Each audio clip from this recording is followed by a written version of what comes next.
తిరుమల తిరుపతి దేవస్థానంలో 1000 మందికి పైగా అన్యమతస్థులకు ఎందుకు ఉద్యోగాలిచ్చారని కేంద్ర హోంశాఖ సహాయ మంత్రి బండి సంజయ్ ఆగ్రహం వ్యక్తం చేశారు. మసీదులు, చర్చిల్లో హిందువులకు ఉద్యోగులు ఇస్తారా అని ప్రశ్నించారు. ప్రభుత్వాలు, పాలకులు మారినా ఆనవాయితీ ఎందుకు కొనసాగిస్తున్నారని మండిపడ్డారు. తక్షణమే వాళ్లను ఉద్యోగాల నుండి తొలగించాలని డిమాండ్ చేశారు. కరీంనగర్లో భూమి పూజ చేసిన శ్రీ వెంకటేశ్వర స్వామి దేవాలయాన్ని వెంటనే నిర్మించాలని, ఇల్లంతకుంట రామాలయం, కొండగట్టు అంజన్న ఆలయాలకు ప్రత్యేక నిధులు కేటాయించాలన్నారు.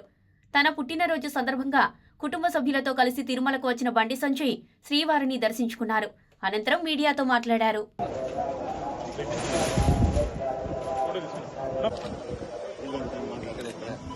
అందరికీ జై గోవింద.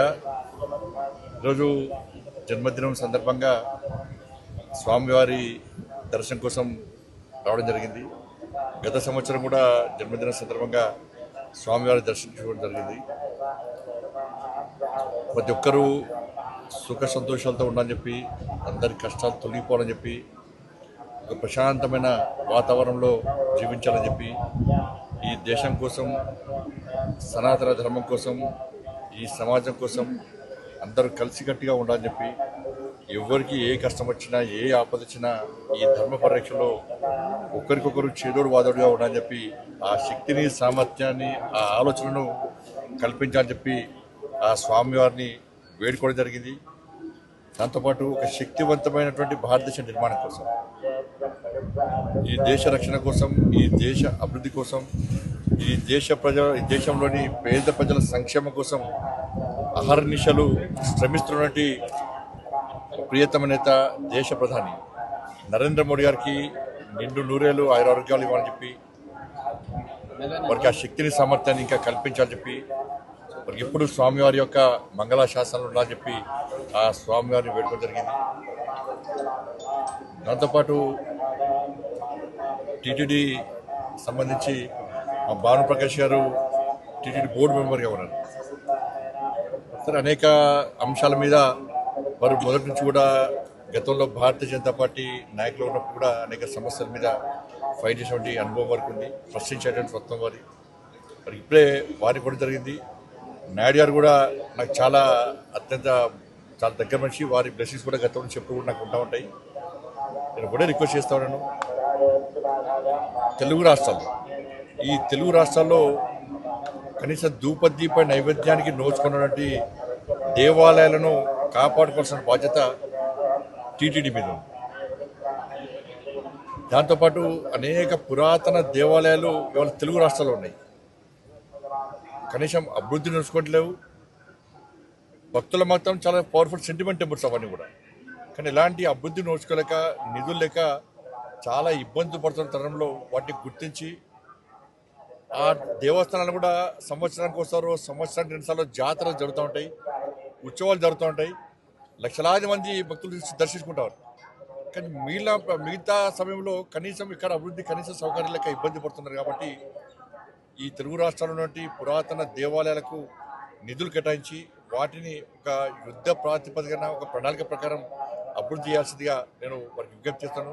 నా కరీంనగర్ పార్లమెంటు నియోజకవర్గానికి సంబంధించి కరీంనగర్లో గతంలో దేవాలయ నిర్మాణం కోసం భూమి పూజ జరిగింది.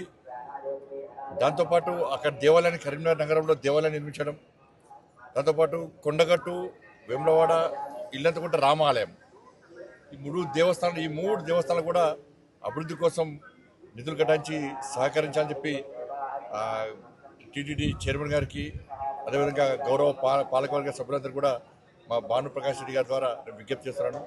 ముఖ్యంగా ఇల్లంతకుంట రామాలయం, కొండగట్టు ఆంజనేయ స్వామి దేవాలయం ఇవన్నీ కూడా చాలా పవర్ఫుల్ టెంపుల్స్. కాబట్టి ఆ నియోజకవర్గంలో ఉన్నటువంటి ఆ దేవాలయాలు కూడా నిధులు కేటాయించి కాపాడాలని మేము గుర్తు. ఎందుకంటే హిందువుల ఆస్తి. ఇవాళ ఇంత ఘోరమైన విషయం అంటే, నిన్న నేను కాటేజీలో ఉన్నప్పుడు ఒక ఉద్యోగస్తుడు వచ్చిండు. సార్, హిందువుల ఆస్తి, హిందువుల హక్కు తిరుమల తిరుపతి దేవస్థానం. ఇవాళ మనం కింద నుంచి పైకి స్వామివారిని దర్శించుకోవాలంటే ఇతర మతస్థులు కానీ, ఇతర దేశస్తులు కానీ ఒక డిక్లరేషన్ ఇచ్చి పైకి రావాల్సి వస్తుంది. స్వామివారి విశ్వాసం నమ్మకం ఉంది అని చెప్పి ఒక డిక్లరేషన్ ఇచ్చి రావాల్సి వస్తుంది. ఇది గతం నుంచి జరుగుతున్న ఆనవాయితీ. కానీ దురదృష్టవశాత్తు ఏంటంటే ఈ దేవస్థానంలో దాదాపు 1000 మందికి పైగా ఇతర మతస్థులు. స్వామివారి మీద విశ్వాసం నమ్మకం లేదు. హిందూ సనాతన ధర్మం మీద వారికి ఆలోచన లేదు. ఆ సనాతన ధర్మాన్ని కాపాడాలి, సనాతన ధర్మానికి అనుగుణంగా వ్యవహరించాలని చెప్పి ఆలోచన వరకు లేదు.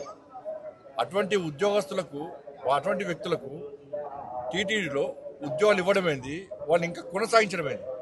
ఎప్పుడో ఒకసారి మార్పు జరగాలి. అరే గతం నుంచి ఉన్నారు వాళ్ళు, మేము ఏం చేయలేమంటే అది చేతకాంతనం అవుతుంది. నేను భాను ప్రకాష్ రెడ్డి గారు చెప్తున్నా, పాలక వర్గానికి నేను ఘాటుగా చెప్తున్నాను, ఇటువంటి పద్ధతి మంచిది కాదు. మీరు ఎంత అభివృద్ధి చేసినా, బయట భక్తులకు అన్ని సౌకర్యాలు కల్పించినా కూడా ఇతర మతస్థులు ఈ దేవాలయంలో ఉండడం వలన వాళ్ళ ఆచార వ్యవహార విషయంలో చాలా ఇబ్బందులు వస్తున్నాయి. అది బయటికి రాకపోవచ్చు. ఏదో సత్రం కాదు ఇది, అన్ని మతాలకు ఇవ్వడానికి ఇది సత్రం కాదు. చాలామంది అర్చకులు కానీ ఈ సనాతన ధర్మం మీద ఆధారపడిన ఉద్యోగాలకి చాలామంది ఇబ్బంది పడుతున్నారు. కాబట్టి జీతభత్యాలు ఇచ్చుకుంటూ స్వామివారి మీద విశ్వాసం నమ్మకం లేని వ్యక్తులను ఏ విధంగా మీరు ప్రోత్సహిస్తారు? గతం నుంచి వస్తున్నప్పుడు కూడా ఎక్కడో ఒకడ పురుష పెట్టాల వాటికి. అరే నాకు ఆశ్చర్యం అనిపిస్తుందండి.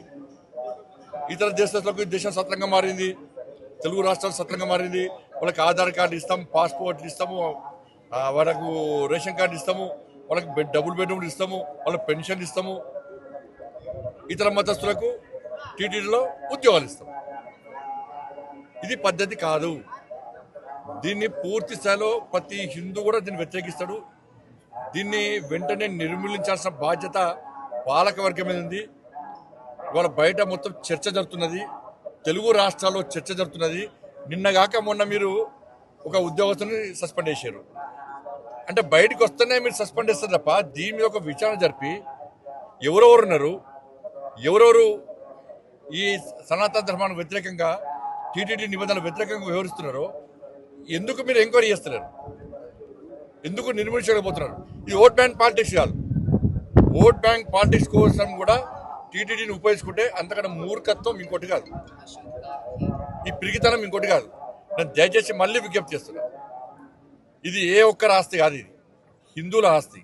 స్వామివారి విశ్వాసం నమ్మకం హిందువుల యొక్క ఆస్తి తిరుమల తిరుపతి దేవస్థానం.